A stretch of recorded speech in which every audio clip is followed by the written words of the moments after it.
Hi, I'm Mark Bodman. I am an IT4IT strategist here at Hewlett Packard Enterprise. I'm starting this brand new IT4IT Insight channel to talk a little bit about what the IT4IT standard is and how I've been using this in the field and talking to customers and what do I think about certain topics in IT4IT and how it relates to other things in IT. So I think this is kind of an important channel to get the word out. I live and breathe and manage this standard on a day-to-day basis. This isn't a viewpoint of the IT4IT forum itself, but I am a member and I participate in weekly meetings with the forum and contribute my ideas to what goes on in the forum. So I'm a little bit more informed than maybe a lot of the folks out there, and I get the privilege of actually participating in the forum and getting involved and seeing, what's cooking for the next couple of revisions out. I do speak at some of the events like the IT4IT forum in the next one's going to be coming up in San Francisco. And so I will be there in January. That's what I'm planning on right now. So just want to get this channel out there and capture a lot of my discussion topics. And I wanted to be more conversational. This isn't just a presentation, but really just talk about some of the things that I think are really important around IT4IT and why this is such a neat standard for fellow IT professionals to get involved with.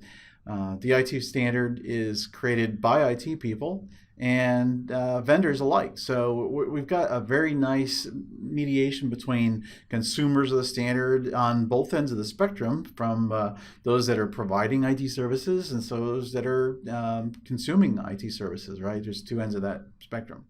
To kick off of this, I wanted to bring up one of the key topics that I deal with all the time. It's something called BiModal. So BiModal is a term that Gartner has coined, and if you go and search on BiModal, you'll find plenty of Gartner material out there. They coined this because they noticed that the organizations that they deal with are kind of caught between two different modes of operations. One could be considered kind of core IT and the IT organizations that are pretty rigid, very structured processes. And then they also noticed that there's a need for IT shops to go more quickly, to be fluid, and they call that mode 2. So these two modes need to coexist. And what I'd like to share with you, kind of my viewpoints on this, because I think Gartner has it half right. And when I say that with all intents to support their viewpoint. But the problem they have is there's multiple modes. So there's a lot of folks that have taken that Gartner BiModal and saying, well, it's not black and white. You're not either one or the other. You're somewhere in between. And I've heard organizations say multimodal, some are trimodal. And so BiModal is kind of an important concept because you do need some rigid processes, but you also need to be fluid and try new things and be more experimental, and that's really the crux of their message. So I'm going to share with you how I take that whole bimodal message and translate it to what IT4IT provides. So in bimodal, mode 1 being that standard services, and I kind of think of that as building blocks. So how do you take what you can deliver and automate it, make sure that it's cost effective, and it's kind of like Lego building blocks, right? Nobody creates their own blocks themselves. You go out there, you buy the blocks in a kit, and then you build new things.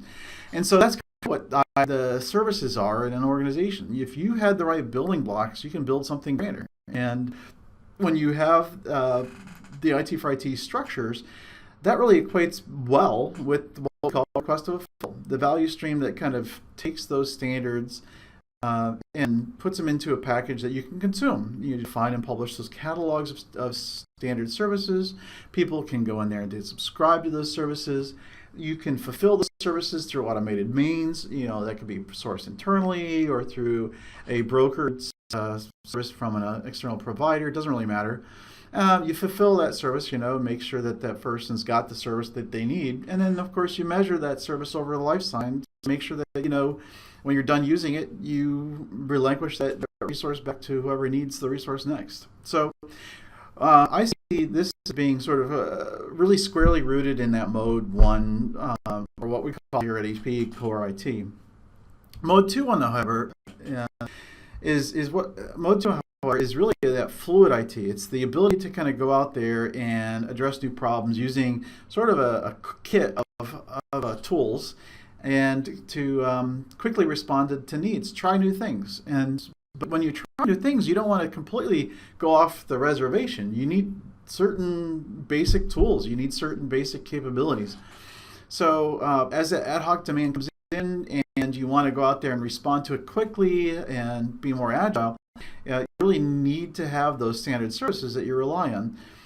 When you're doing these fluid ad hoc trial and error type of thing, you have to plan and design your service that you're trying to do. What it is you're going to try to do. You need to develop the new thing, the new service, to change the service. You need to test it out and then to get it out there so people can see whether or not it works and then get the feedback and of course change things again for the next iteration. But the requirements of deploy value stream equates really well with the mode 2. Mode 2 has got to be fluid, and you've got to be able to go through this process quickly so that you can learn from what you put out there and then iterate on what you learned on.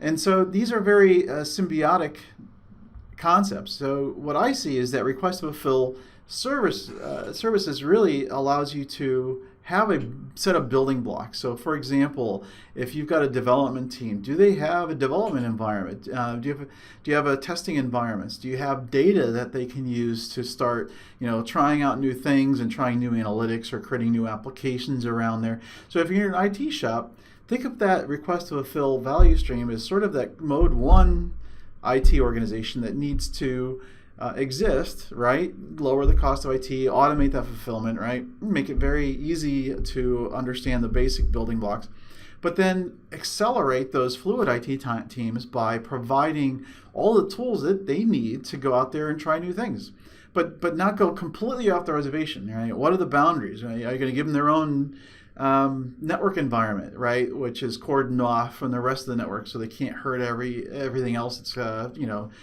needs to run the business? So these are the things you got to think about, and getting the right services out there to accelerate the mode 2. At the same time, when those mode 2 guys are going out there and they're trying new things, they might come up with a brand new capability, a brand new service that their business can use. And in a way, this creates new services that you put in the catalog. You need to harden it, and it doesn't happen automatically, but you take all those learnings, you take what you actually came up with, and you put them back in the catalog so other folks can consume. And the cool thing about that is they're symbiotic. If you think about it, if the fluid guys create a new service that other fluid guys can use, you create a very highly accelerating flywheel almost. It's like this dynamic between these two value streams is incredible. You're creating new services that get consumed to create new services, right? It just makes sense.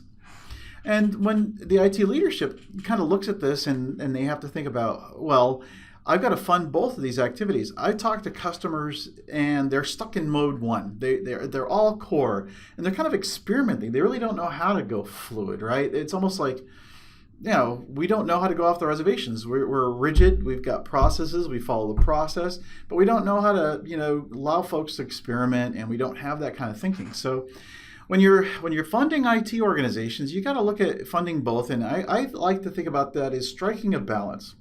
If you're largely mode 1, you've got to be able to figure out, how do I put services in your catalog to allow these fluid guys to do things within accordance of your regulations or whatever risk tolerance you have, and or whatever kind of investments that your fluid guys need to make. So maybe you're a web shop, maybe you make widgets, right? So what kind of services do your fluid guys need to have so that they can experiment in your market, try new things, and then from that learn and create new services, right, that the rest of the organization starts to rely on.